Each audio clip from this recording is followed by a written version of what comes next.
the greatest Hong Kong martial arts action revenge gore-soaked prison breakout love story cult film of 1991 ever put on DVD. Welcome to I Hope You Suffer. I agree. They're not It wrong. had to be said. It's Yeah. the only tagline I could find.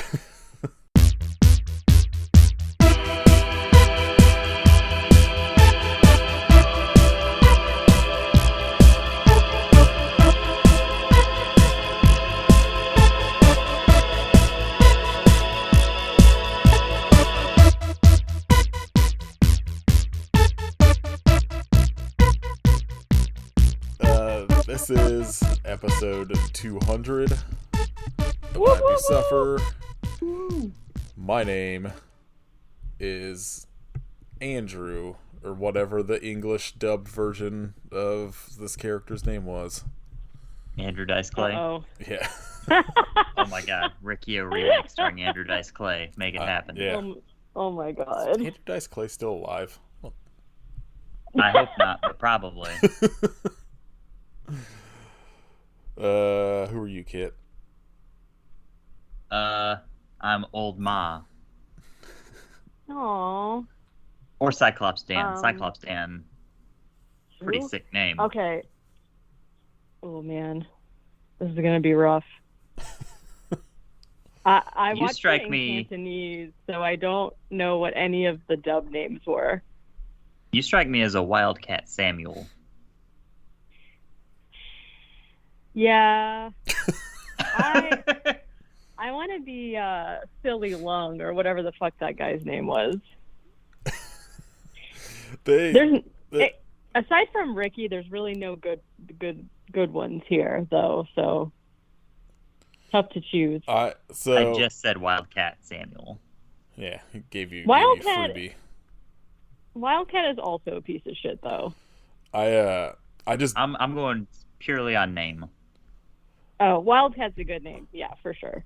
I didn't have time to fully rewatch this, so I just rewatched it with the it started with the English dub, and I was like, oh, I'll just leave it on here, and it's wild how Ooh. off the actual subtitles and the English dub are.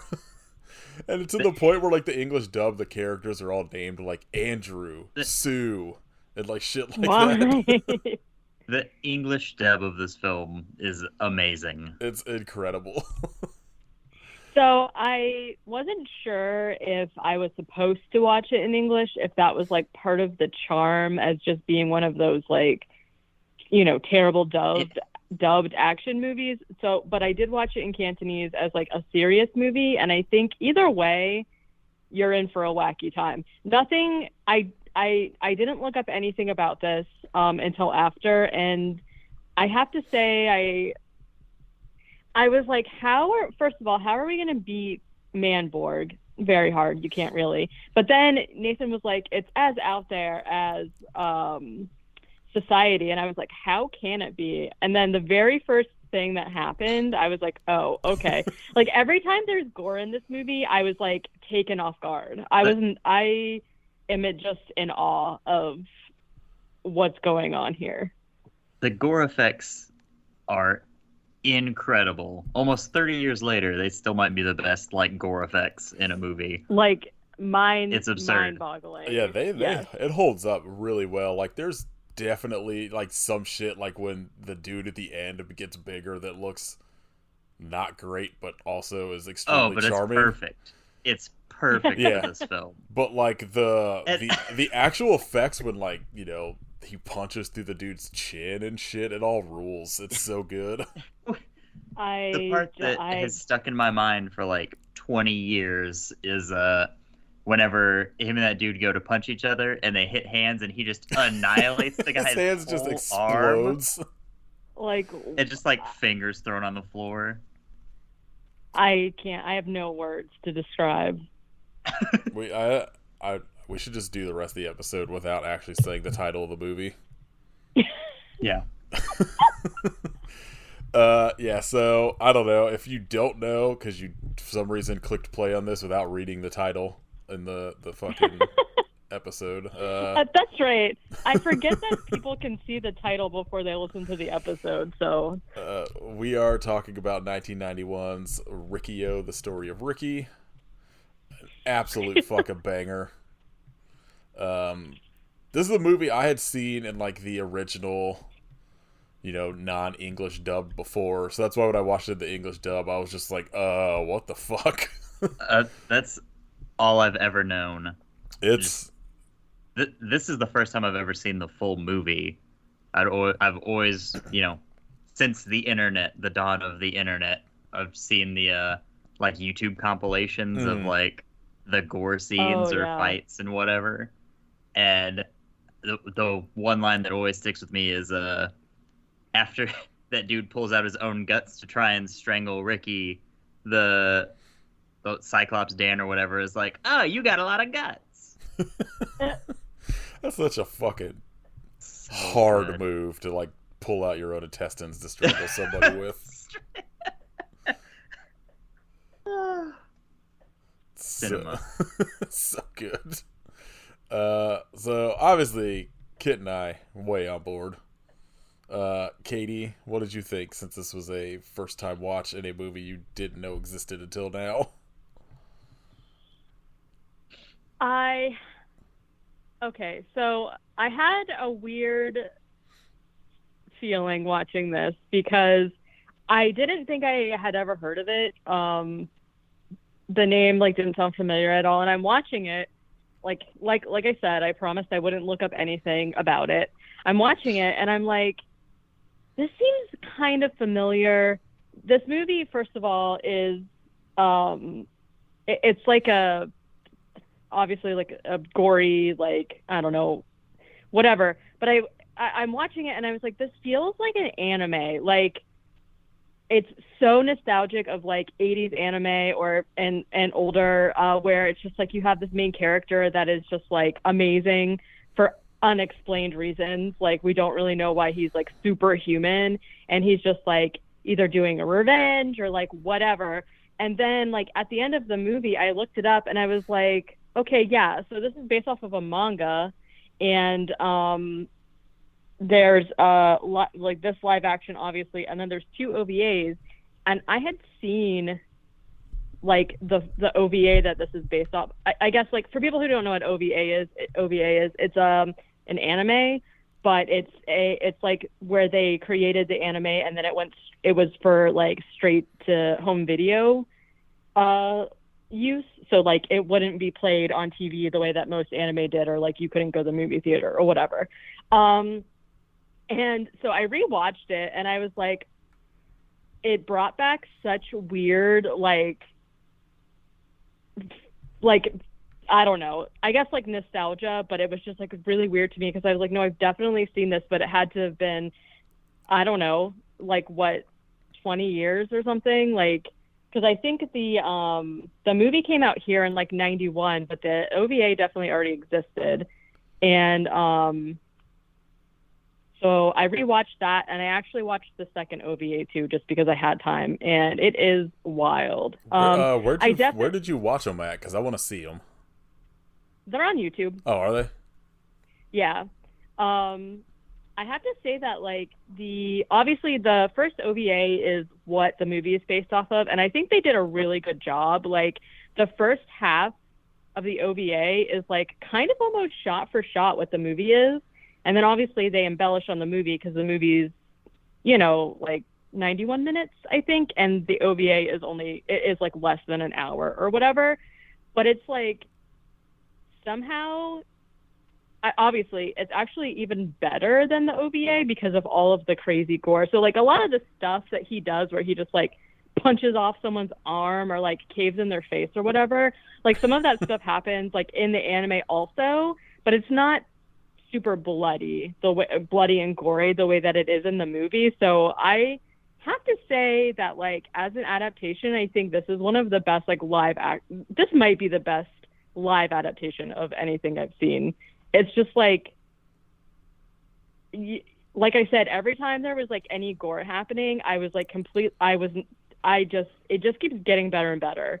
I don't know how to how else to articulate it. It's just like if you like martial arts gore, like this might be tops. I don't know how you beat it, honestly.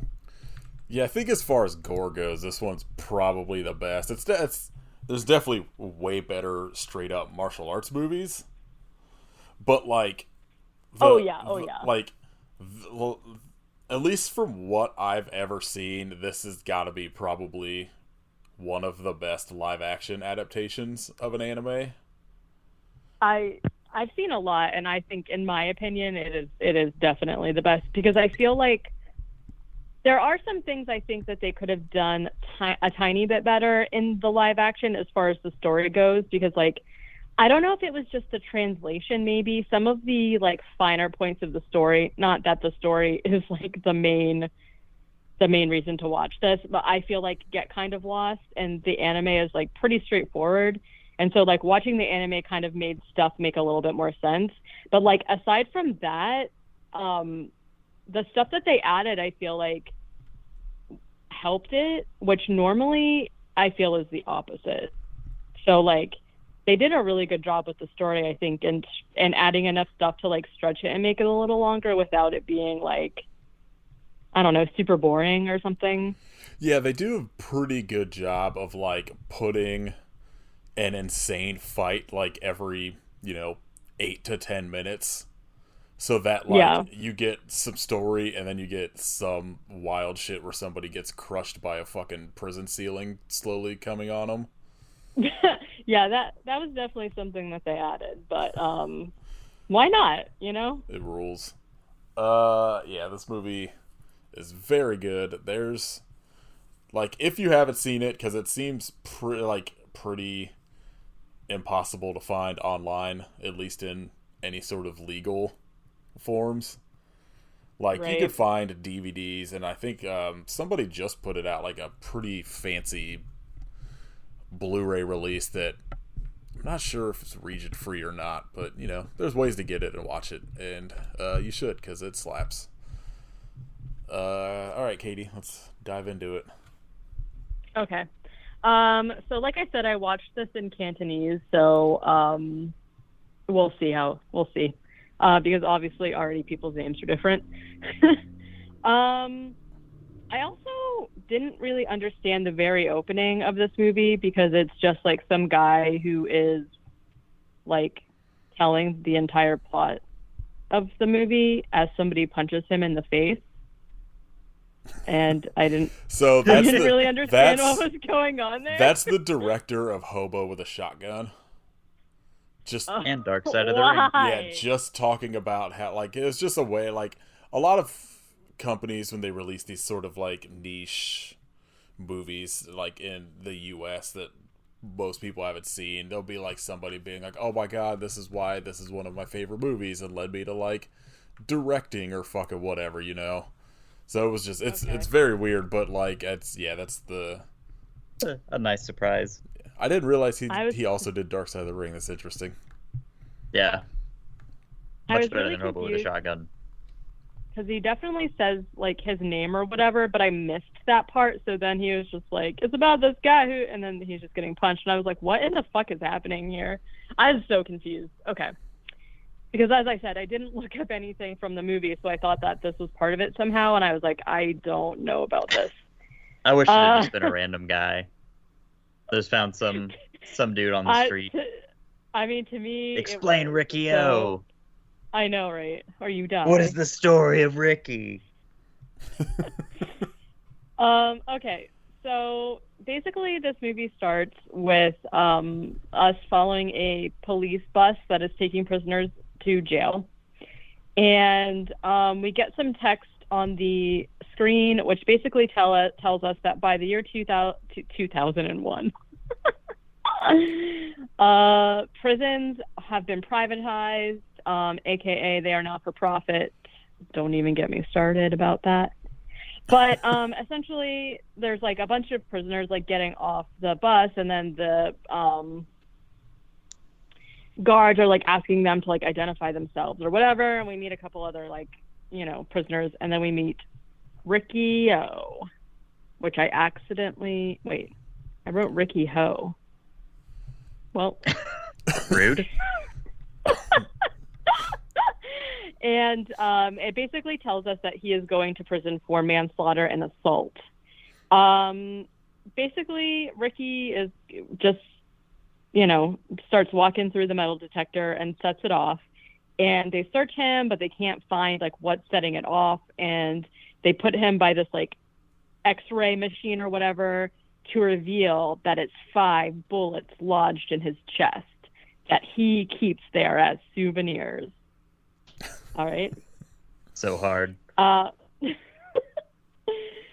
Then we also learned that there is a set of rules for each cell block, and there is a group of people called the Gang of 4 that rules each of the cell blocks. And this is when we meet Wildcat. And he is basically bullying an older guy in the bathroom who is about to be released. And this scene made a lot more sense in the anime because in the movie they're in a bathroom and Wildcat's like, hey, that's my towel. And he steals the guy's towel and literally punches him into the wall. I thought their anime effects of somebody being literally punched and then flying across the room looked really good compared to some of the other things that I've seen. Yeah. So I don't know how they did it, but props to them. He literally flings this old man across the room, and then the old guy drops a wooden train that he made or something, and then he's like, oh, haha, what is this crap? And he's like, oh, I made it in my spare time. And basically Wildcat cuts this guy's face off sort of with a wood planer. And I was so confused as to why this was happening. But in the anime, they were working in a wood shop because there's a big over theme about how the people are used to as free labor essentially. So they're working in a wood shop, and so that makes a lot more sense because there's a wood planer there. But out of context in a bathroom, I was like, what the fuck is going on here? I don't know why they picked a bathroom, but. Anyways, he gets his face cut, and that's the first kind of gore we've seen, and I was kind of taken aback because I was not expecting it to be so incredible looking. It's so good. I have it on right now on my TV, and it's him punching the dude in the belly in the bathroom, in the shower. Oh my god! Just he pulls his fist out of his belly, and it just starts a waterfall of blood. There's so much blood in this movie, gallons of it. So basically they beat that older guy up or whatever, and then they go to walk out, and as Wildcat is walking out, Ricky trips him and he falls onto a board that has nails on it. No idea why that's there, but he falls face first. And we see it, and this is when I was just okay, I'm absolutely here. It's I can't even, it just looks so real. Ow. I assume it was method. He actually did that. I think he did.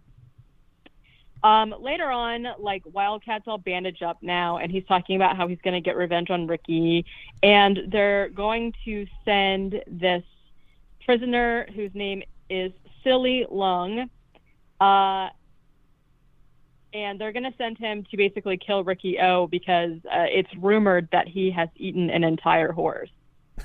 Not sure what that has to do with anything, but that's canon. They said it in the manga or in the anime too. So did he eat a whole?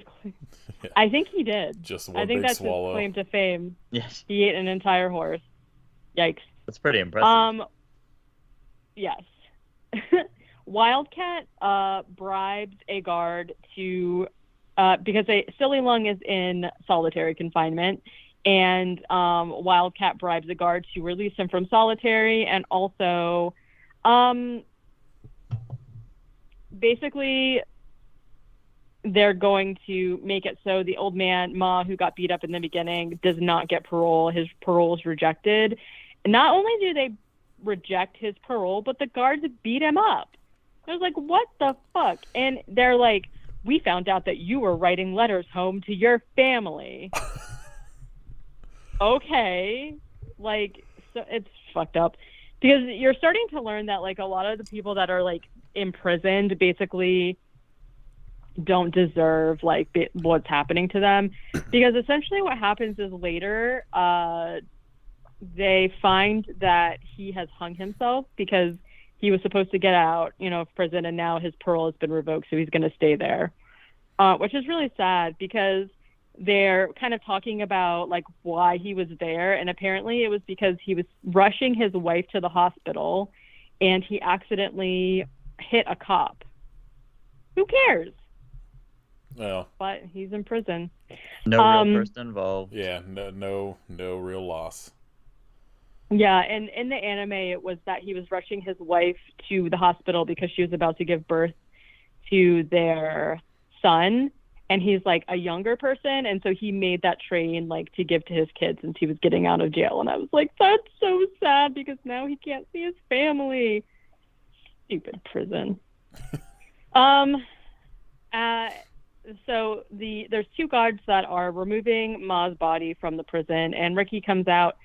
In the anime, he literally busts the wall open from his cell to like walk into the courtyard and like see Ma's body. And I was like, okay, that's really aggressive. But they're taking his body out, and Riki comes and basically is just like, oh, he's served his sentence, like take the handcuffs off. And they're like, no, essentially. And so Riki breaks the handcuffs so that he can be free and returns his little train. Then he yells in anger and does some martial arts in the rain, as you do. Yeah.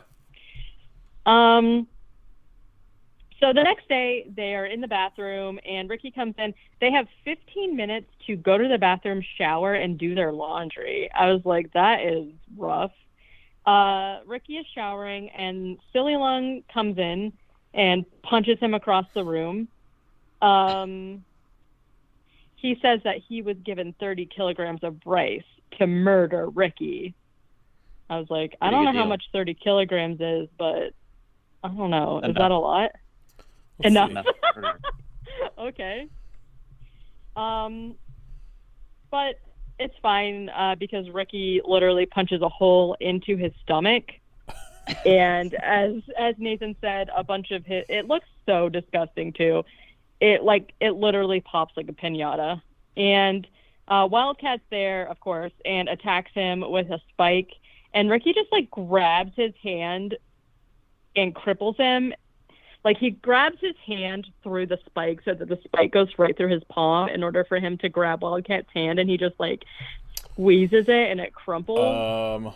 So 6.8 kilograms is a 15-pound bag of rice. So 30 kilograms is a lot of rice. Damn. Shitload of rice. All right. It's a good deal. I'd go after. Well, maybe it depends. I don't know. If I knew who Riki-Oh was, I definitely wouldn't. But right. Yeah. Exactly. You cannot give me. You gotta at least offer me some protein with that rice. Yeah. Yeah. I don't know if any amount of kilograms of rice would I don't know. They don't really actually know like how powerful, how beastly Riki-Oh is yet. Well, they do now. He just punched a hole in some guy's stomach. He also, he just like put like the spike goes through his palm. He crushes Wildcat's hand, and then he just pulls the spike out of his palm, and then he punches a hole through Wildcat's body also. This was kind of a cool shot because it was kind of like on the other side where the opening is, and he punched through and there was like viscera and stuff. It was very crazy. The guards come in at that point and like take him away, and this is where we meet Hai, who is one of the, I think he's the North cell block leader. And he comes out and basically says like, hey, you can't just be killing people around here. And once you get your punishment from the assistant warden, then you're going to have to face the rules of the family. Essentially, it's just like all the guys on their cell block are the family. It's nighttime though, so Riki is locked up in solitary, and he is in pain, obviously, about all the stuff that just happened to him. So he starts meditating, and this part I kind of wasn't really sure what was happening, if this was a flashback or if he was meditating for this to happen, because this is something they added. But essentially, Riki goes to a cemetery where he meets somebody that he calls Uncle, and his uncle is like, oh, you were strong as an ox when you were a child, and that's why I called you Riki, which I don't really understand what that is. Yeah, it makes sense. But he's asking, like, are you still strong? And then Riki is like, yeah, I'm strong. And he does martial arts or whatever and tries to attack the uncle, but he just pushes him away. And he's basically just like, please give me some training. And then, there's like kind of like a short little training montage where he teaches him to channel his energy so that he can break stones. And he basically just like throws a bunch of tombstones at him and he breaks it. It rules. I was Really like, good all right, training. sure. I feel like I'd be able to kick anyone's ass after that. So I'm wondering if this is a flashback, though, because the only other time that this happens is a flashback of his sister. And we're about to learn that essentially on his record, there's like a 2-year period where he goes off the grid, essentially. And they're trying to figure out like what he's doing. And I'm thinking that maybe this was like a flashback to when he was like off the grid. He was smashing tombstones. That seems really disrespectful, but oh my god. When I die, feel free to throw my tombstone at someone who needs training. Okay, I will. Write that down. I got it. I took a note. Okay. So now we meet Dave. Was his name Dave? Probably. I have no idea. So we meet the assistant warden, who is disgusting. He's got a cool eye. He is eating he's eating a huge steak, like a huge bloody steak. It's so gross. It is like almost raw. He cuts like into it, and seared. it's like he's cutting into a live cow. It's so bloody. Like literally. He's also using his hook hand to pick up the steak. And hell yeah. Dude's rock. He has like a whole like a desk worth of food. Also, they bring Riki in, and the guard starts reading like Ricky's file about like where he went to school, this, that, and the other. Also, he plays the flute. Okay. And the warden is like eating his steak, takes a drink of water, and then pulls his fake eye out of the same glass he just drank from and pops it back in his face. Yeah. Okay. It's 2 birds, 1 stone. Like, sure. Oh, gross. I used to have a science teacher in like 7th or 8th grade that had a fake eye that he would just like pull out while we were doing tests and just like roll it across the table like back and forth like a weird like fidget toy. That's awesome. Disgusting. It was pretty cool. Hell That yeah. is so gross. What a king. I'm kind of sanitary. I don't want to. Anyways. He did have mints in it though, so. Well, he messed up. In the eye or in his eye socket. Oh, that's a good point. Ew. I did see inside the socket. Well, that'd be pretty dope. I can't imagine that would be very comfortable. What if he kept gummy worms in there? So it was like pulling out a worm. Just one of those like 3-foot long, fucking big ass gummy worms. As long as it's not like the sour ones with the sugar on it, because I feel like that would be really irritating in your eye socket. Yeah, you're not wrong. So, okay. So basically, they're like going over his record, and this is when the guard says something about like how he went missing for 2 years, and I couldn't really at this point understand why they cared so much about what he was doing, but then later on, and then like watching the anime made a little bit more sense. So the assistant warden is basically asking like Riki what he did for the 2 years that he disappeared. Riki won't answer. So the assistant warden is just like, okay, whatever, you're a tough guy. And he's like, oh, we got this letter today like from somebody, and there's a picture in it. Here, go ahead and look at it. And he like tosses it down on the desk, and when Ricky reaches for it, he slams his hook hand down to his hand, and then starts like punching him in the face and stuff. And the assistant warden is just like, "Oh, are you a trained killer on a secret mission? Because if so, like, let me know and I can help. I've helped stage deaths before, essentially." And Ricky spits in his face. Because Ricky's a real one. Ricky don't fuck around. He doesn't. And the assistant warden is like trying to rile him up, and he's like being gross towards like the picture that Ricky got is of his younger sister Keiko, and the warden is like a fucking creep. And Ricky gets mad and just breaks the assistant warden's desk in half, and then punches him, like punches a guard. The assistant warden stands up with a gun and is going to shoot at him, but Ricky like slow-mo flips in the air and uses a serving dish to like stop the bullet. And then Ricky does this thing where he lunges at him and like fake punches. So he like goes to punch, but he stops short. But the essence of his punch is so strong that it still makes he still gets a bloody nose. Yeah, his nose bleed. And Ricky takes the picture and leaves, essentially. I just need both of you to know that the director of this directed a movie called Three Stooges Go Undercover that I need to see immediately. That checks out. I bet it's great.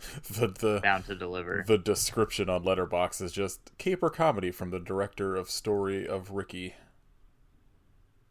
Not wrong. Great. Oh shit, Actually, it's a Shaw Brothers produced movie? I'm fucking trying to find this immediately.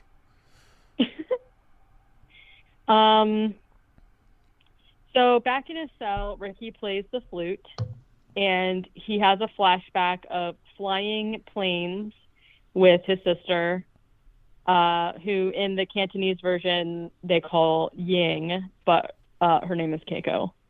And it's just like a fun runaround of a day.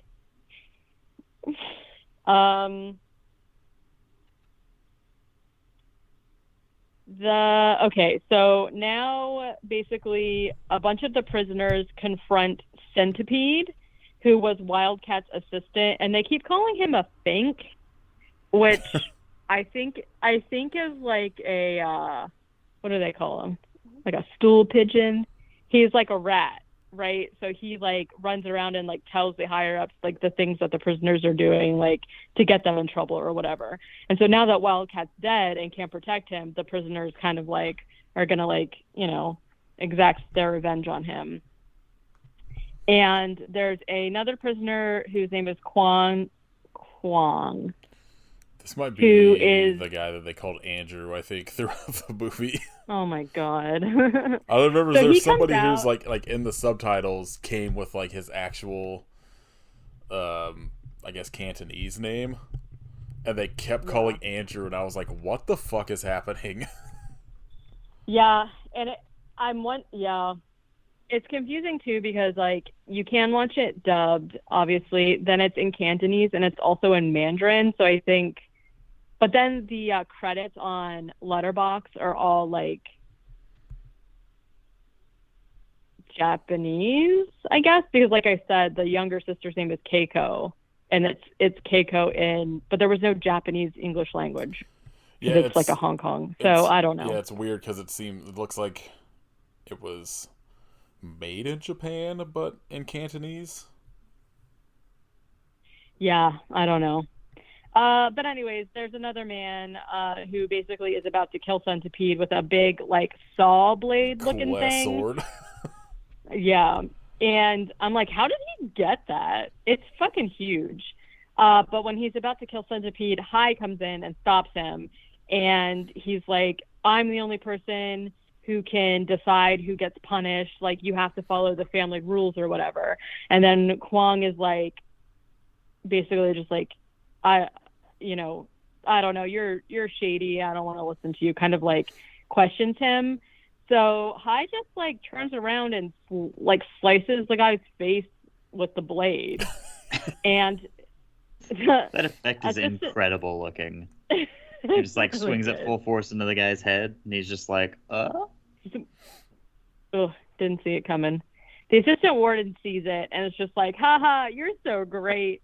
I'll help you with this guy's body. Come in here. And he puts his little fucking hook into Kwong's mouth and like pulls him away, and basically tells Hai that he wants to punish Riki, so Hai has to kill him and gives him a knife. Then he offers Hai mints that he shakes out of his fake eyeball. Sick. So cool. Hai is just like, what the fuck, and just like shakes his head and leaves. So disgusting. So then we cut to Hai sitting on top of a huge wooden cross, and Riki comes out and sees that Kwong is chained to the cross, and Riki is essentially just like, hey, you know, he's really hurt. I'll fight you, but you have to let him down first because he's going to die.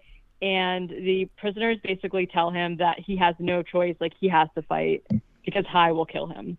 So they fight. I can't describe like how good the fight scenes are, and especially later, because they do so much stuff with like the environment around them that like obviously I'm not going to explain what the fights are except for some of the gore, but it's like I highly recommend people watch it just for the fights because they're choreographed really well, I think.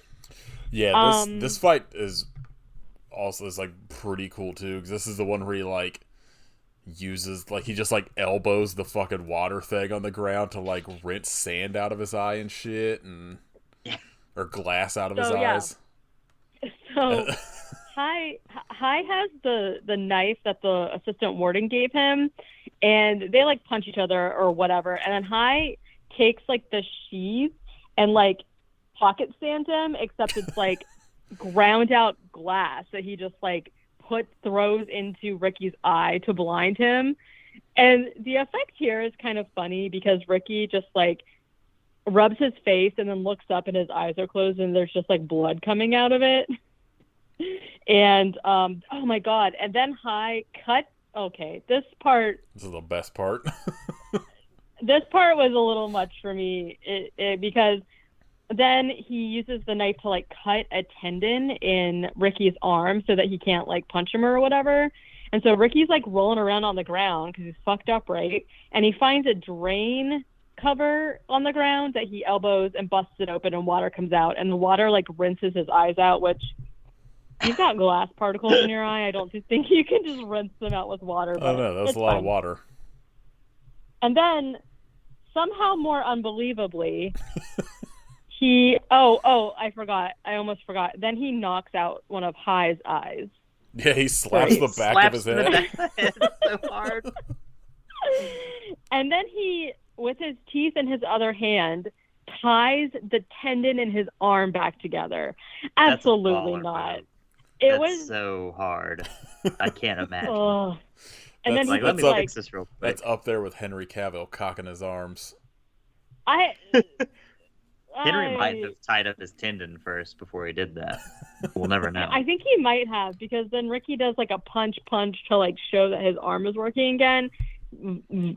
Gross. I hated that.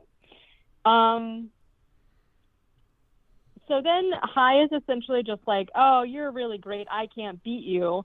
So he stabs himself in the stomach. And then when Riki runs over there to be like, no, he's like, you're going down with me. And Hai pulls his intestines out of his stomach to strangle Riki with. But Riki just punches him away effortlessly. Hai, oh my God. You know, you got to think outside the box, you know, innovative. But yeah, he just punches him away, and then Hai lunges at him to kill him, and Riki like punches him in the face.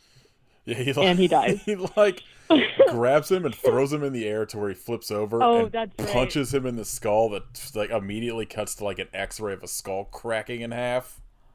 Yeah, it rules. It's that happened in the anime too, so I was like, okay, I like it. So then Riki pulls the cross out of the ground and lets it down, but Kwong is already dead, and then all the prisoners are like surrounding the assistant warden, and they've, been empowered a little bit, so they start to rush him. And the warden is just like, "Oh, you wouldn't want to attack me. Aren't you afraid of the Gang of Four?"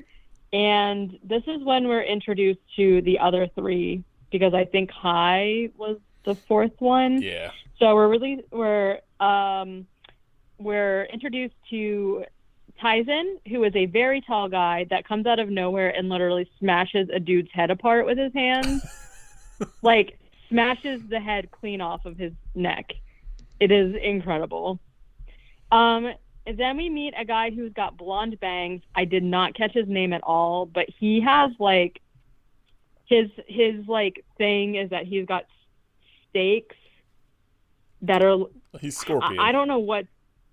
Yeah, he's got like, those like slappy hands that are like jelly, and you like slap them on stuff and they like stick, that you got out of like gumball machines. Yes. It's like that, except there's nails at the end that he can throw, like all anime style. I think his name is Blondie, by the way. Well, I called him Blonde Bangs, so pretty good. And then we meet Huang Shan. I just called him Huang, who literally jumps out of like a sewer. And Huang is the only one of them that's actually in the anime, and I have to say they did such a good job casting him, because he looks almost exactly like the character in the anime. Riki looks pretty similar too. Also played by a woman. Yeah, that's pretty common. She's got like a ridiculous amount of like kung fu in Hong Kong, or not Hong Kong, like just kung fu movies that she made that I want to see. Yeah, very good. And Riki looks pretty much the same as the anime too, except in the anime he's got kind of more of a mullet thing going on, because 80s anime, you gotta have a mullet, Let's see what happened. Oh yeah, Huang jumps out of a drain. Riki basically picks up Huang's body and is like, I don't know where he's always walking with all of these bodies, but no man left behind, I guess, is what he's trying to do. And the assistant warden is just like, wow, that was pretty cool. Like, do you want to join the Gang of Four and like team up with us? I guess it's like the Gang of Three now. But Riki just ignores him and plays a song on a leaf after, which also is from the anime, which I thought was very funny, because it doesn't translate to live action as well as I think they thought it did. He's literally like playing a song using a leaf, like blowing on the leaf, but it sounds like a flute. And so he notices that Hai's assistant, who in the movie is his godson, has seen that he's died, and he's sad. So the godson is like sitting by himself trying to play a song on a leaf, but he can't. And Riki comes and is like trying to show him how to do it. And he's like, oh, you have to like, don't blow so hard. And you have to like curl your tongue. And then the godson starts crying, and he's like, oh, I'm sorry. You sad because like your godfather is dead. And it turns out that he's just sad because he has no tongue. So he cannot play the leaf flute. Yeah, it seems like a reason to be sad. Yeah, and so Riki's like, oh shit, he doesn't have a tongue. And Riki gives him his actual flute, and he is super happy, and he's like playing the flute or whatever. And this was really weird in the anime because it was like a child. And I'm like, why is this child in jail? That's where children should be. That's where they belong. I guess so. It was like never explained either, like, because essentially the same thing ends up happening to him in the anime as the movie, so I'm not really sure. And then so Riki gives him a flute, and in return he offers him the leaves he was trying to play. And Riki looks at it and he's like, what the fuck? Where did you get this poppy leaf? And I was like, oh shit, here it comes. And he points to the West Cell block. And so Riki is like mad, obviously. Huang like saw their interaction in the courtyard and is freaking out. He goes to tell like the other two about it, and basically they're like, okay, well, we have to just like take care of this. So they call the godson in, and they basically give him a weapon, and they're like, under the rules, like, if you're kin to somebody, you can exact revenge, and Hai was your godfather, so you can go kill Ricky. And then they reveal Hai's body in the room, and his like entire back tattoo skin is just like pinned to the wall. I was like, what the fuck is up with that? And it's called respect. I guess so. And they're like, look what Ricky did to your godfather. You're going to let this happen. You need to go and like kill him. But he refuses. So Huang just like cuts off the bottom of his face. Ooh. Later that night, the prisoners discover the godson's like mutilated body, and Ricky is upset. He finds the flute, but then he breaks it, and I was like, why'd you? Okay, I guess. He's just filled with rage, I guess. Hates flutes, as we all should. It was his flute. Yeah, but the hatred runs deep. Yeah. No, nobody likes a flute, so you just break every flute you come across. I did think it was a really weird detail to have here. So the assistant warden finds out that Ricky knows about the poppies, and suddenly they're kind of like talking about what they're gonna do, and they notice that there's a fire. And Huang runs out there and finds out that basically all of the poppy plants that they have planted are on fire, and he discovers Ricky there. Then Huang's really mad, and he does a death punch to Ricky, which is, of course, where you punch someone and then you're like, it makes their heart explode or whatever. Death punch. Yeah, Kill Bill. And basically, he's like, obviously where it came from, like, Kill Bill. He's basically like, you will die any minute now. The prisoners are like, yay, there's a fire, and they are like starting to basically gather together because they're going to try to escape. The assistant warden finds out that basically he's like in his office, just like not really doing anything about the fire and stuff. And someone comes in and is like, oh, the warden called, and he's coming back tomorrow. And he's so flustered that he spills his eye mints all over the floor. just hate to see it. Yeah. And he's like, okay, I'm not dealing with this anymore. Sound the 0 alarm. And they're like, what? But Gasp. The Gang of Four is out there, and he's like, do it anyway. So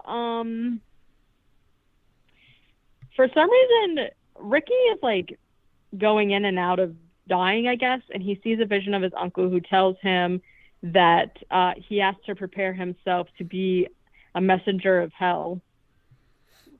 Yeah. As any of us.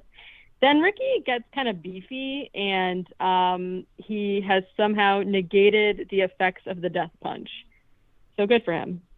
Blonde Bangs shows up, and both Huang and Blonde Bangs like fight Ricky essentially. Blonde Bangs has like spikes, like I said, on the rope, and he goes and like ties Ricky up, and then Taizen comes out, and he's like, no, like, you can't kill him. I want to have like a one-on-one battle.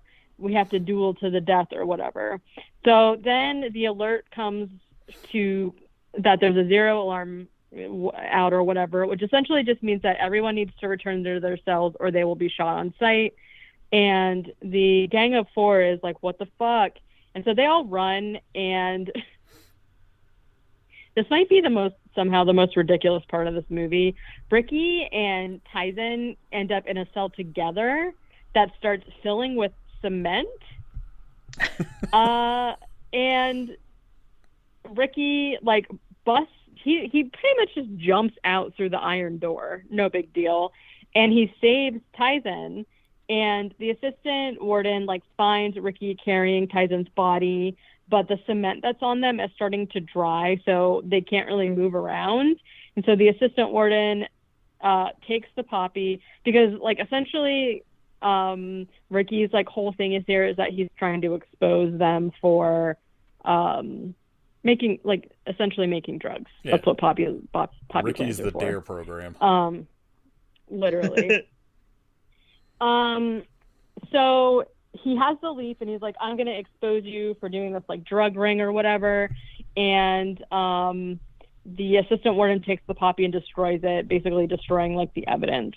So then we cut to everybody waiting for the warden to arrive. And like, it's like such a weird scene because everyone's waiting and he's not coming. And then everyone kind of like falls asleep from waiting too long. And then he shows up and I was like, all right. So he shows up and also he's got a like dorky kid with him who is, I'm not, the coolest. Again, an addition. I did like his Halloween pins that he had on his jacket, but he is just an addition to the movie that I'm not sure where he came from. But like essentially the kid goes they like put down a red carpet for the warden, and the kid goes running up it and he trips and falls, and then they're like, who's responsible for this? Then the warden like stabs a prisoner in the eye with his cane for not making sure that the carpet was flat or whatever. I'm like, okay. That kid rules. Kid should have been the star of this movie. I don't he basically all he does the entire time is like eat candy and stuff. Sounds like a pretty cool job. I mean, yeah. That's what I've been trying to get as a job for years. It is not working. Yeah. You need to ask him for some pointers. So the assistant warden tells the warden basically everything that's happened. And so they go to see Ricky, who is like tied up in a jail cell in the concrete, but then like immediately breaks out of all of the concrete and grabs the warden by the neck. Then Tyson busts through the cell and like punches Ricky and is like wanting to fight still. And I'm like, bro, he just saved your life from being suffocated in cement. Why are you still trying to fight him? I don't know. And so Tyson like punches him and then puts him up against the bars and like literally wraps the cell bars around Ricky's arms so that he can't move, and then he punches him a bunch. Then he tries to push his head through the bars, but Ricky somehow, of course, gets free and punches Tyson like in the throat, but up through his mouth. It's so like cool. An uppercut through the bottom of his jaw. Yeah, so like sick. Literally. And just yanks it off. Yeah. Wow. And then they like punch at each other or whatever. So they do this thing where they both wind up and then punch towards each other. But then when Ricky's fist meets Tyson's arm, his arm just fucking explodes. He just like punches through it. Like it's like if a cannon launched a hot dog at a wall. Yes, that's a good analogy. Exactly what happens. I don't know why you came up with that, but that's what happened. It makes sense. Yeah. It makes sense. Like it would have never crossed my mind, but it works. I was gonna say next time you see a hot dog, you're gonna be like, yeah, I could see it. Yeah, I'm gonna like when I'm stocking hot dogs, I'm gonna throw one at a wall and see what happens. Do it. I was gonna say if you punch some deli meat, but I think the cannon thing is better. Yeah, it explodes. This is when the ceiling. Oh yeah, it explodes. This is when the ceiling of the cell starts lowering to crush Ricky, but he's so strong that he just lifts it back up. Essentially, the warden is like, "Oh, I see you're strong. We'll take this." And tases him so that he falls and like can't hold the cell up or the ceiling up or whatever. But then Tyson somehow is still alive and he's like, oh, did you forget I was here? And he sets up and basically starts pushing the ceiling back up so that Ricky can escape. but then he gets crushed. So. R.I.P. Yeah. Then Ricky falls through a trapdoor. Sure. And then it just cuts to him. All prisons have that, Katie. Like.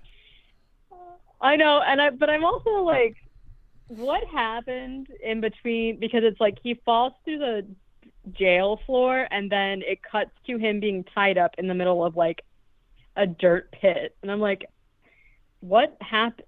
Okay, sure. The assistant warden basically tells the prisoners that they need to bury him alive, and they are like, no, we're not going to do it. Ricky's our dude, and stuff like that. But then the guards come out with guns and start shooting at them. So Ricky says, like, do what you have to do, like, follow their orders. You can't, like, stand up against them or whatever. So one by one, the prisoners shovel one shovelful of dirt at him and tell him to hold on, do his best. The warden says that he'll let Ricky go if he can last being buried alive for an entire week. And then the stupid son is like, haha, do your best, and like kicks dirt at him. And then they put a bamboo tube like in the ground so that Ricky can breathe. At that night, the prisoners can hear Ricky playing the flute or whistling or something so that they know he's still alive. Then Huang jumps out of the drain again, kicks a dog in half for no reason. I was like, was that necessary? I couldn't even be mad at that dog death because it was so insane. And just like the front half of the dog lands like 20 feet away. I was so baffled. I was like, also, why is there a poor dog there? Holy shit. Just very random. Then after kicking the dog, puts a rag down the air tube to kind of like block Ricky's being able to breathe.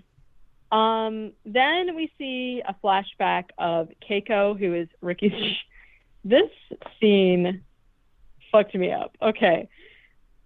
We see Keiko, who, like I said, is Ricky's younger sister, and she's just going about her life. She's leaving school late, and she's walking up the sidewalk, and she sees a bunch of people doing drugs, and they catch her and take her to their boss. And I'm like, if you don't want to be caught, like, why are you just out in public? Like, it's not like she stumbled into their, like, lair or something. They're just, like, on the street. Anyways, they bring Keiko to the boss, and they're like, haha, you can have your way with her. And he starts, like, touching her face. She screams and runs out of the room up onto the roof of the building and literally just jumps off the roof. Yeah, you know. It's like pretty normal reaction, I think. Okay, and also the reason that this scene messed me up too is because it was like she jumps off the roof and then they just threw a mannequin off the roof onto the ground, and I was like caught between this is sad and it looked so ridiculous that I like laughed and then I felt bad about laughing. But anyways, that's what happened. So Ricky finds that like drug boss that did that and yells at him in the street, and the boss is like, how dare you talk to me? And the boss shoots him 5 times, which is where he got the bullets from. As Ricky's like walking towards him, he cannot feel the bullets in his rage. And then Ricky kicks his leg backwards, like kicks the front of his leg so that his knee folds and bends backwards, and then punches his head in and walks away. It's so good. Which is really crazy because this scene is like Ricky getting revenge on the mob boss or whatever is like how the anime starts. So it just like starts off at 100 and you're like, what the fuck is going on? He was wearing that camo poncho thing too, so it's all canon. Yeah. Okay, so a week later they have a machine thingy to dig Ricky out, and at first they can't tell if he's alive or not, but he is he's just sleeping, as you do. Everybody's got to take naps. Yeah. When somebody was like, sleeping at a time like this, what else is he going to do? All he can do is sleep. He's like tied up underneath the ground. What a phrase. Tied up underneath the ground. Yeah, so they like left a little. I didn't really understand this. So they like tie him up and bury him, but there's like a dirt around him. He's like in a little dirt hole in the ground, and I was like, why did? Aside from the fact that he can't eat he can't eat, but they said it had been raining all week, so he could probably drink out of his air hole, right? So like aside from not having food, I don't really understand why they thought for sure he was going to die. Anyway. So he's just like, yay, I'm alive, woohoo! But then Huang runs into him with like the crane thing on the bobcat and kicks him. And then it cuts to them. They have him in like cement that has rebar that's like bent to hold him in. And the warden is just like, hey, let's be friends. A powerful guy like you, like we could do a lot together. And then Ricky says, a wolf and a pig can't be friends.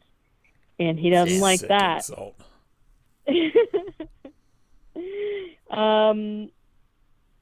Blonde Bang shows up and is hitting him repeatedly in the face while the warden asks what he was doing for those 2 years that he went missing. Then Huang's like, oh, let me do it, and kicks some rebar into Ricky's junk. And I was like, that is a low blow. And, then Huang puts razor blades in Ricky's mouth and then puts tape over it and then starts slapping him and stuff. And I was like, how's he supposed to answer your questions with a mouthful of razor blades that's taped shut? He's going to show you. Know? Didn't really think it through. The warden is like, the warden says something like, you lured me out to the prison, so like I'm here, like what do you want? And Ricky spits the razor blades out of his mouth, and they cut into the warden's face. And he's like, ah! Later that night, Ricky is chained up. He's like laying on the floor. He's like in solitary again. And a prisoner brings him a plate of rice, and it's like, here, you haven't eaten anything like in a whole week. Like, I'll bring more food later. Like, hang in there or whatever. But fucking Centipede saw and rats him out. So the assistant warden goes to the prisoner and drags him through the halls with his fucking hand hook and drags him over to Ricky's cell and is like, Ricky, I have a present for you. But when he looks in the cell, it appears that Ricky is gone. So they go in there and they're like, what the hell? Where'd he go? Ricky jumps down from the ceiling like Spider-Man and literally punches Centipede's head half off. It's like the top, he like punches him and like the top half of his head flops on the ground with like his brain and shit. That's and I so was good. Like, oh my god, it's amazing. Then Ricky punches the assistant warden's other eye out, and a bunch of guards come, and the prisoners are like, "Oh, Ricky, he's not gonna make it." So Ricky like pushes past the guards to go check on the prisoner who had brought him food, and the guards called for backup. The assistant warden tries to run away at that point, but he runs into basically like all the prisoners who are gathered there, and they're like, "You're a piece of shit. You suck. We hate you." And then they take turns like stabbing him with broken bottles, and somebody cuts his arm off and shit. It's pretty good. And then a bunch of armed guards come in with like shields and stuff, and like the prisoners are fighting them or whatever. Meanwhile, the warden for some reason is just like going about his day while this is all happening. He's like talking to the chef, and the chef is like, "This is what we're gonna feed the prisoners," and the warden's like, "No, this is too much food. It's like cut these portions in half." And then one of the guys who was like cleaning in the kitchen, kind of complains about how they already don't get fed anyways. And the warden just like puts his arm into a meat grinder. Well, he's just like thinks it's funny or whatever. I mean, so then he's not wrong. He's right. I thought he was gonna feed his arm to him, but he doesn't. Missed opportunity. Yeah. Then the assistant warden comes literally crashing through the wall because Ricky threw him in there, and the warden is like, "Oh, this is your fault that the prisoners are out of control, and like this is all your fault that all of this happened." And the warden just shoots the assistant warden and is like, "Oh, this gun's for elephants." And I was like, "What?" And then the assistant warden, for some reason, explodes. So I'm not really sure what was going on there, but it was pretty disgusting looking. Blonde Bangs and Huang show up, and they fight, of course. Somebody, I think Blonde Bangs maybe like throws or gets, I don't know. Ricky basically like falls up against like a water heater and gets like like hot boiling water like sprayed all over him.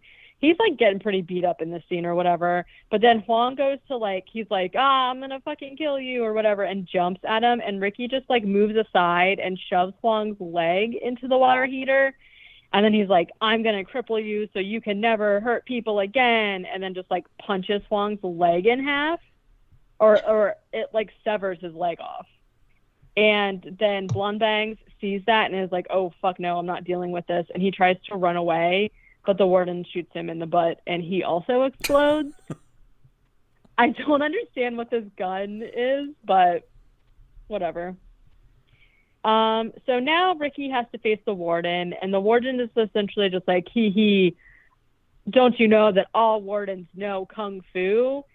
Which, like, doesn't really explain what happens next, which is that the warden, like, elongates and, like, morphs into this tall, beefy, like, ogre-looking thing.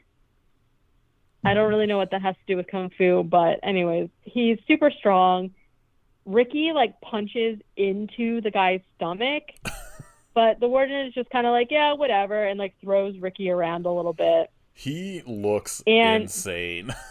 It's like when they finally show him like full body, his legs are so tiny compared to like this giant upper torso. Because it's like it's blatantly just a dude in like a suit, but it's supposed to look taller. Yeah. So like his legs are regular height. And then his torso is so long because it's like the rest of his body and then probably another foot taller.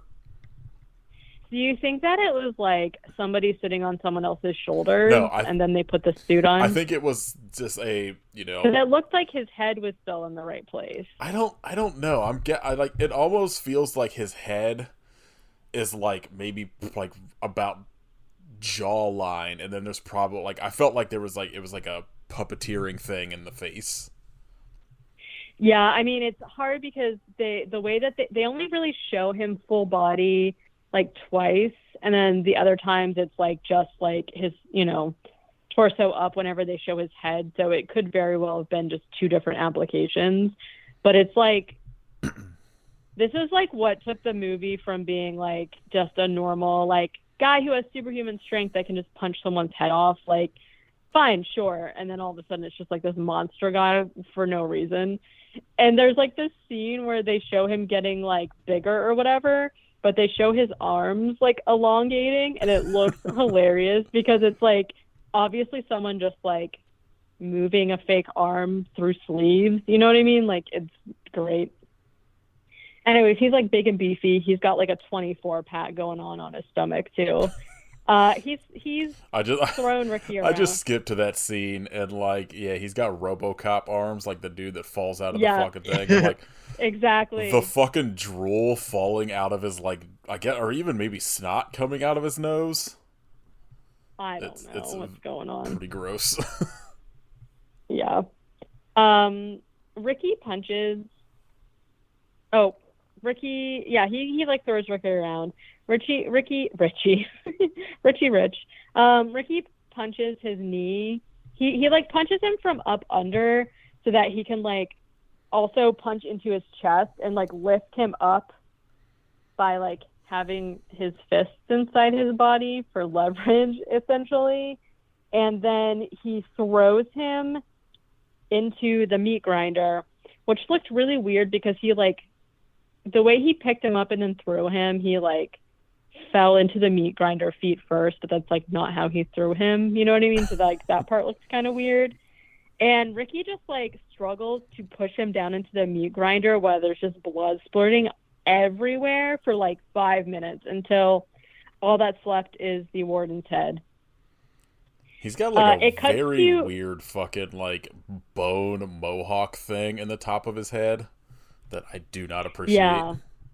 His head looks so weird. Especially so it cuts to the prison yard and the prisoners and the guards are fighting.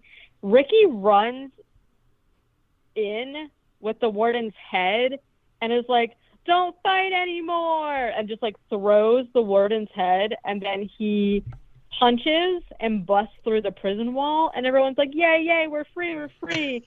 And then Ricky just slow-mo walks out of the prison. It seems like you could have caused a lot less grief by just doing that from the get-go. So he punched such a gigantic hole in the wall. It was, yeah. Like, you could drive an 18-wheeler through it. So here's what so that's why I was saying I felt like the story was a little convoluted or something.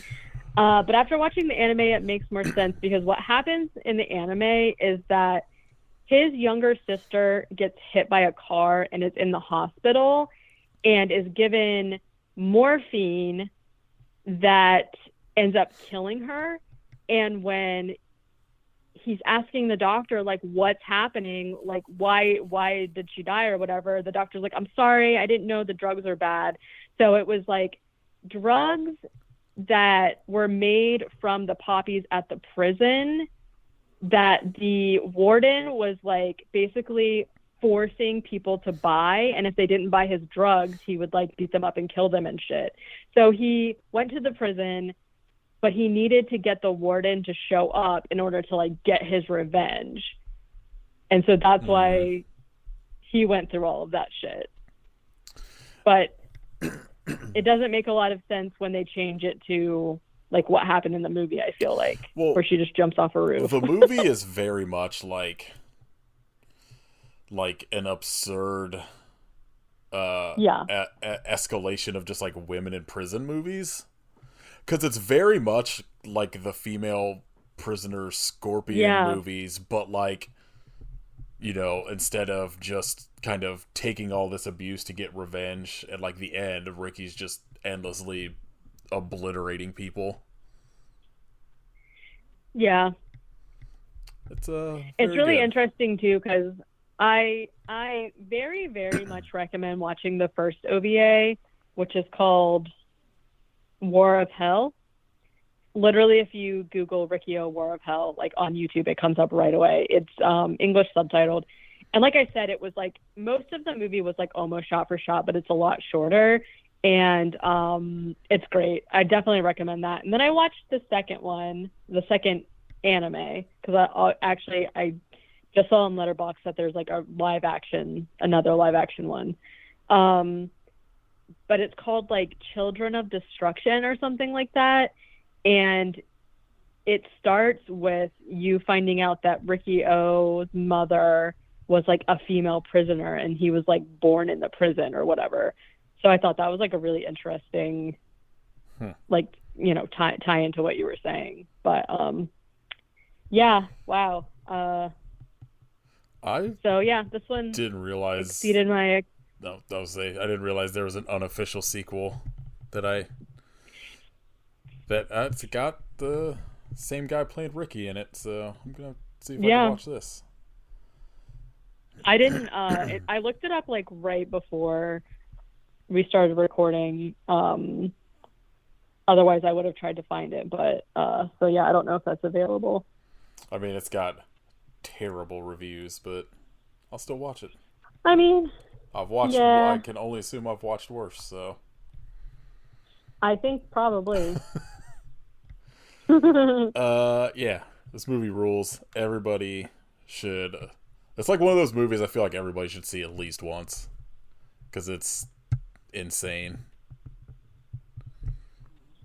Yeah, I was really, really surprised by it, I have to say. All right. Any news? I saw two things. One is that Joko Anwar is about to, I don't know why I'm phrasing this so weird. He's like directing a new movie. About to that drop is a an mixtape. Yeah. Oh shit. That is it's a adaptation of a 1953 like sci-fi horror short story, which I think could be super cool. It's called, I think it's pronounced Fritzchen. It's Fritzchen. But it's going to be an English like language movie. So this is like his like English language debut. And I don't really know too much outside of that, but I'm like totally down for whatever kind of movies. Is he who does like the only good parts of the VHS movies? I don't know, but he is Impetigore.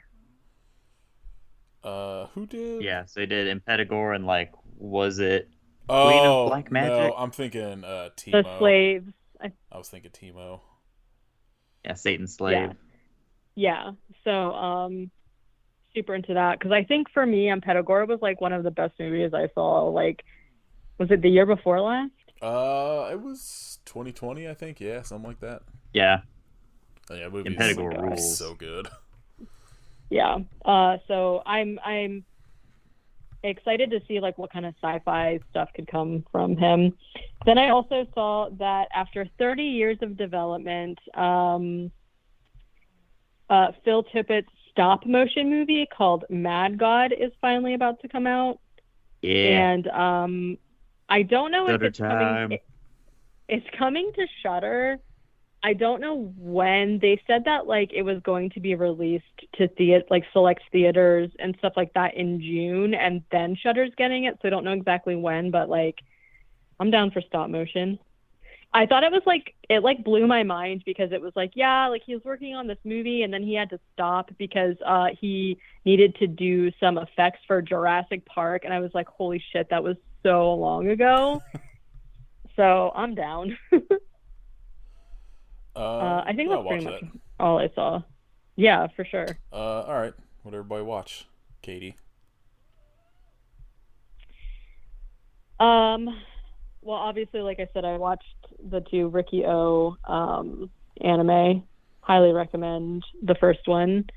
I watched a movie called The Rental. The specific one, it's from 2020, and it was Dave Franco's debut movie. Very stupid. Super dumb. Do not recommend. Then I watched DC animated movie called Injustice that I highly recommend, but fucked me up so bad. It's based off the game, right? So like, does it start with Joker killing Lois Lane? Yeah. Yeah. Don't really care about her too much, but there's some other things in it that I just was not prepared for. But yeah, I really liked that. I think that actually has kind of like lower reviews, and I'm not really sure why, because I still thought it was really good. The beginning has some like weird pacing issues, but like it's a lot of stuff to cover in like a short movie, but whatever. And then we watched 2011's Abduction, starring Taylor Lautner. Oh boy. Is that also Lifetime? Starring, no, it's not a Lifetime movie, but it was directed by John Singleton. Oh, that's weird. Yeah, Very weird, right? Oh, I know what you're talking about now. Yeah. Because also it stars Sigourney Weaver and Alfred Molina for whatever reason. It was pretty stupid, but like kind of in a like it's so stupid it's funny, because it's like essentially it's essentially like an action movie but for teenagers, and it just was like some of the stuff that happens was like so ridiculous and funny that like I'm not saying that I'm recommending it, but we put it on thinking it was going to be like the worst thing ever, but it was like actually entertaining because it was so stupid. And I think that might be it. All right, what about you, Kit? Wrestling. So you watched 2 good matches, and then I watched Ring of Honor's Supercard of Honor, which rules. It's like actual good wrestling throughout the card. And then I watched both nights of WrestleMania, which across all 8 hours of it, I'd say maybe 2.5 were good. But the 2.5 that were good were really good. You get to watch everybody from Jackass and yes. Giant Mousetraps.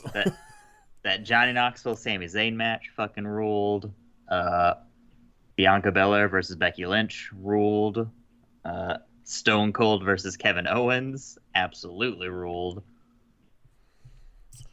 It's insane to be. Brock Lesnar and Roman Reigns had the exact same match that they've had for the past like 7 years. Well, I saw something like, didn't Roman get like injured and they had to like cut it short?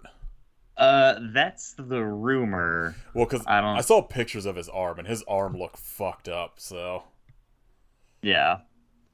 So I don't know. That would explain a lot, because the ending was very abrupt and weird. Yeah, I saw your tweet. You were like, well, that was like, sure, I guess an ending or something like that. So I went to like try to figure out, like, see what happened, and I saw pictures of this giant fucking lump coming out of his arm, where I think his arm dislocated.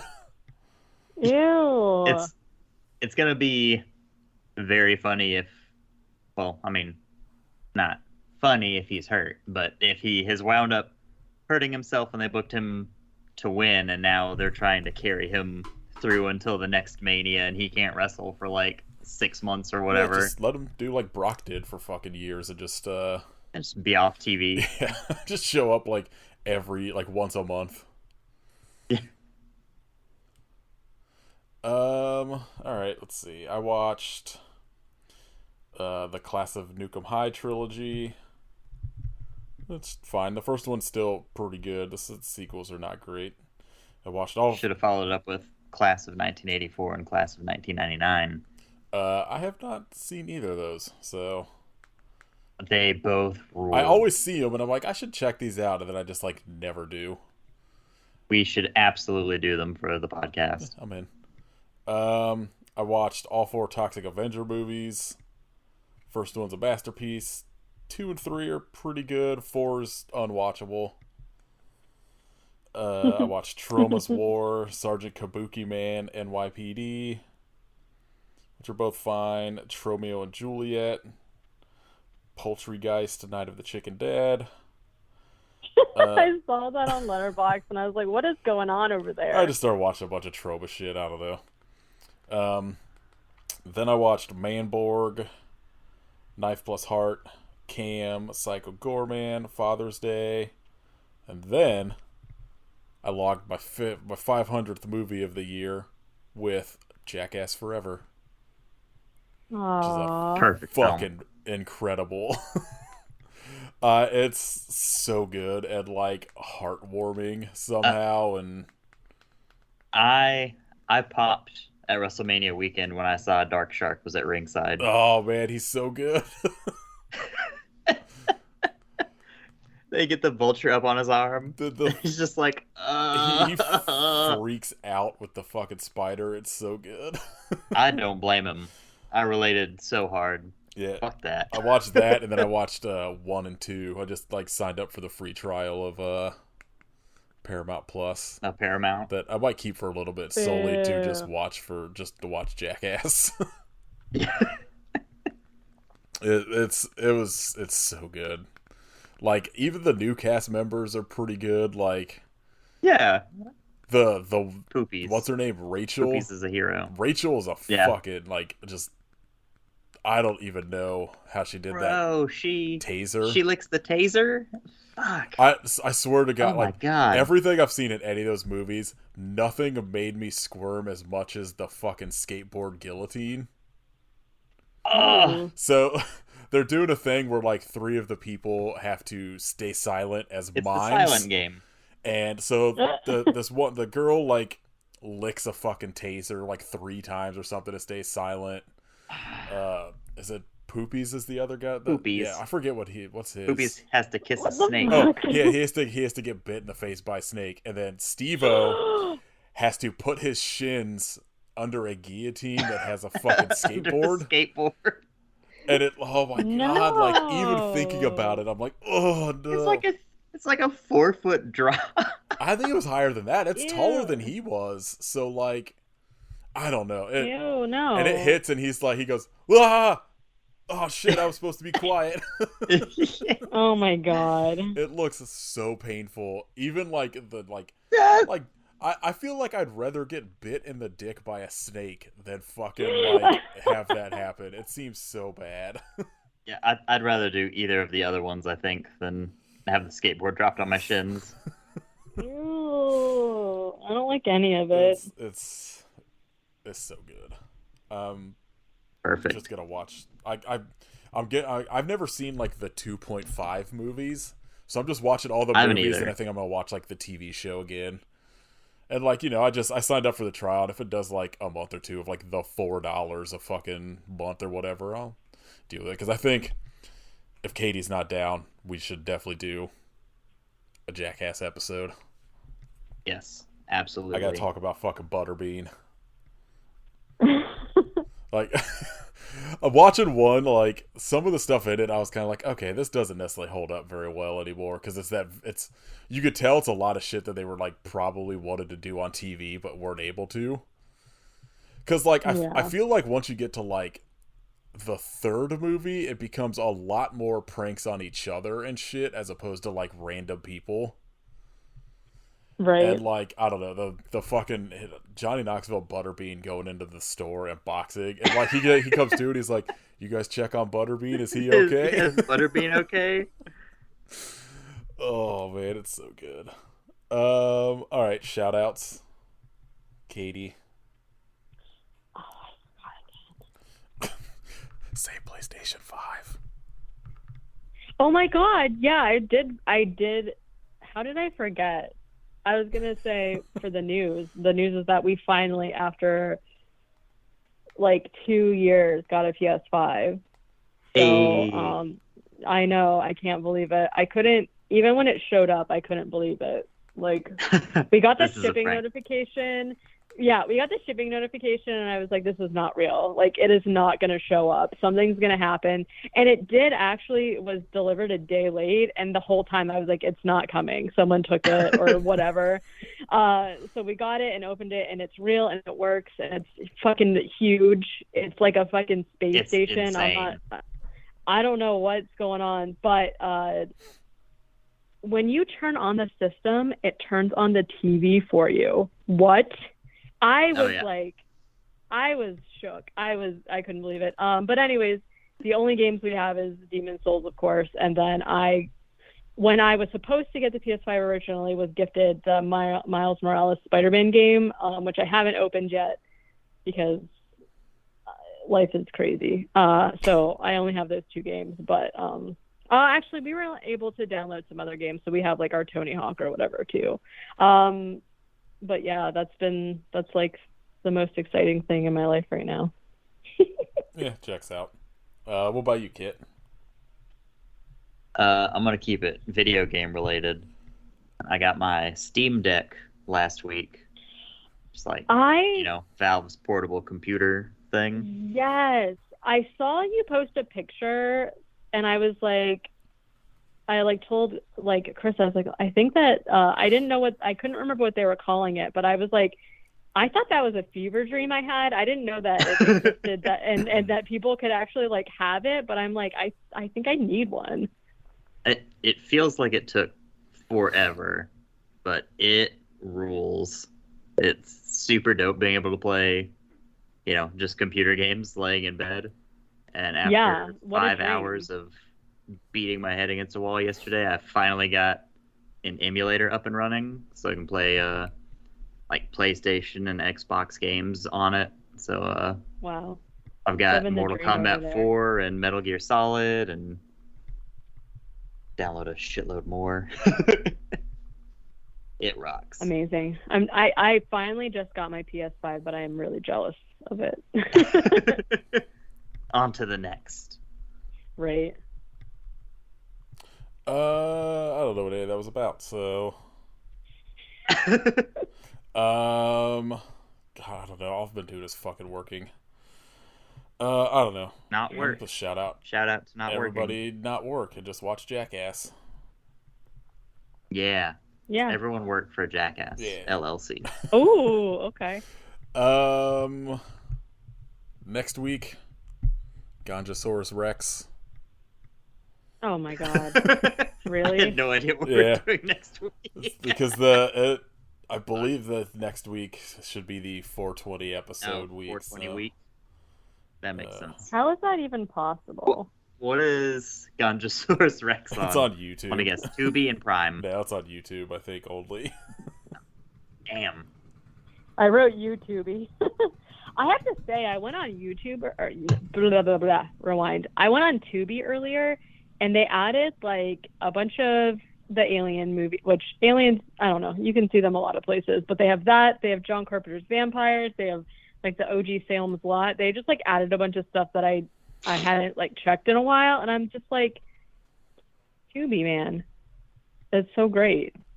Yeah, Tubi's got a lot of good stuff right now. Check it out now. So yeah, Ganjasaurus Rex. I think Dylan is joining us. So that'll be next week. Of course. Follow us on Patreon. Join our Patreon at patreon.com/IHappySufferPodcast. I think when this comes out, like a day or two after the episode Katie and I did on the church will be on our Patreon. Merch at Storefront tier with our new Void shirt. Just vibe around drinking your cranberry juice, wearing your Void shirt, skateboarding. I love it. Leave us a rating and review on iTunes and a rating on Spotify. Tell us if you think you could punch through someone's hand and make it explode. Wow. I think people could do it. I bet I could do it to Sam Jackson in Unbreakable. I was waiting to say, I was like, I feel like Sam Jackson could kick your ass, but oh, Sam Jackson as Sam Jackson would absolutely beat the piss out of me. Follow us on Instagram and I Hope You Suffer Podcast. Follow Kit at Hidden Kitstery. Follow Katie at Werewolf Face. Listen to other podcasts, 8K Movie Club. 200 episodes. It's a lot of movies. Jeez. It literally feels like yesterday when you were like, hey, I am starting a podcast with this person. I didn't know who Kit was at the time, so it was just like some random online person. I was like, okay, great. I'll listen to every episode.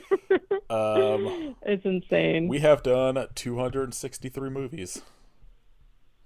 Wow. That's a lot of movies. Yeah. And that's not counting some of the stuff that like we've done twice, like doing Demons as a regular episode, then Katie and I covering it on like a bonus episode and shit like that. That also doesn't count like Tales from the Crypt. Oh yeah. Yeah. We should stop watching movies. Let's just pivot. No, I can't yet. I'm so I'm so close to the Northman. Let's pivot. That's going to be the last one. Let's pivot to a Friends rewatch podcast. Oh, God. And get all that money. We should just find one of those. I don't know if it's worth it. Let's find one of those shows that only had like 4 episodes and just be like, we're doing the comprehensive rewatch of this The Oblongs. Yeah, like this MTV show. Oh my God. I would definitely do the Oblongs. I love that show. Yeah, I have the DVDs. The show's great. Let's just become a Morbius. Like every episode, we just do Morbius. Yeah. Or Morbin. It's Morbin time.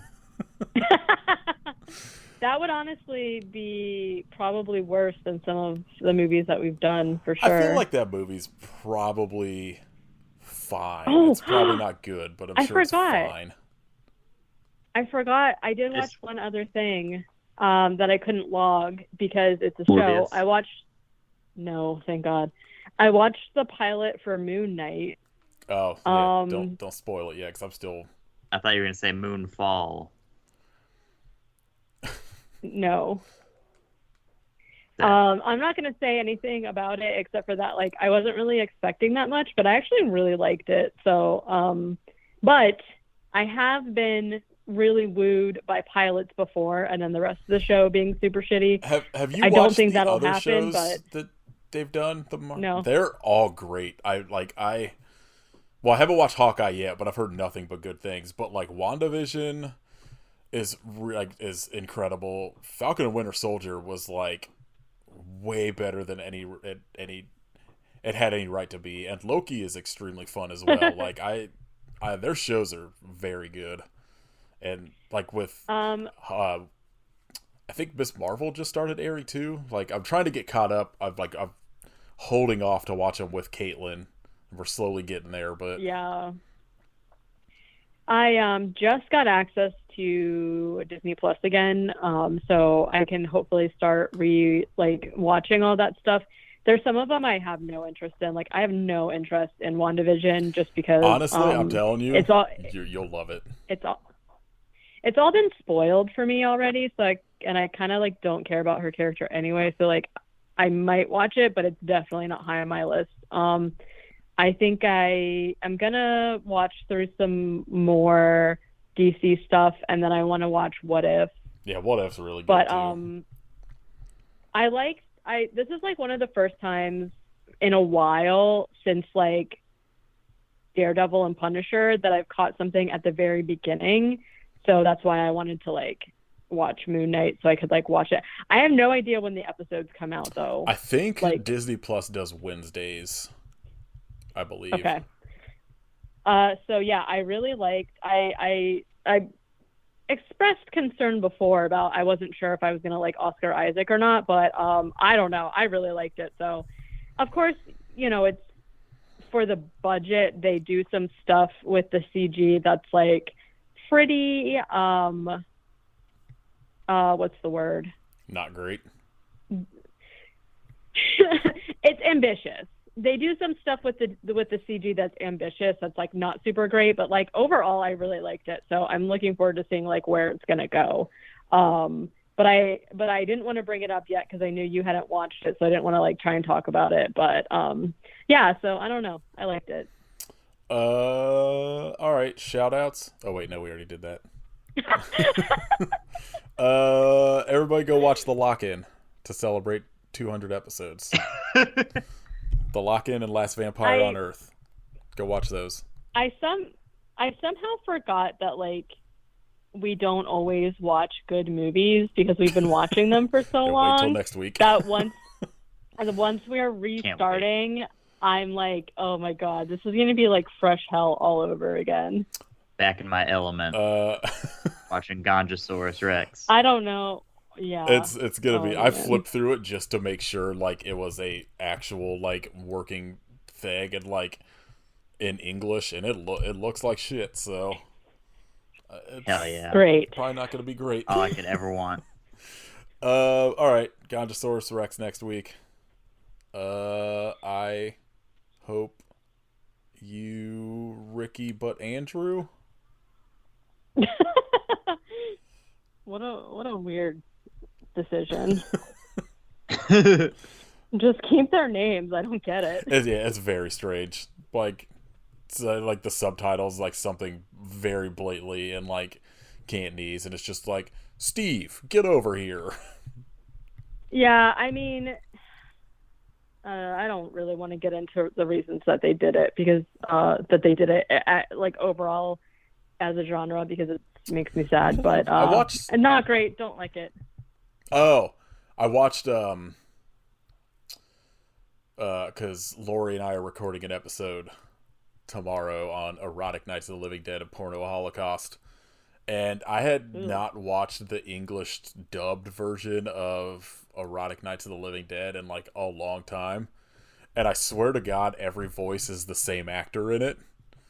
And like, it's wild hearing like the most Midwest American voice for all of these like Italian characters. It's very weird and it was upsetting. Yeah. No, thank you. It's like even worse when they like dub something and the person's like the person that they got is like Southern sounding. It's like so jarring. Yeah. It's just like this very obviously, like Italian or whatever. And they're like, "Hey, honey, how's it going?" And you're like, "What the fuck?" So anyway. Yeah, I gotta go to fucking work.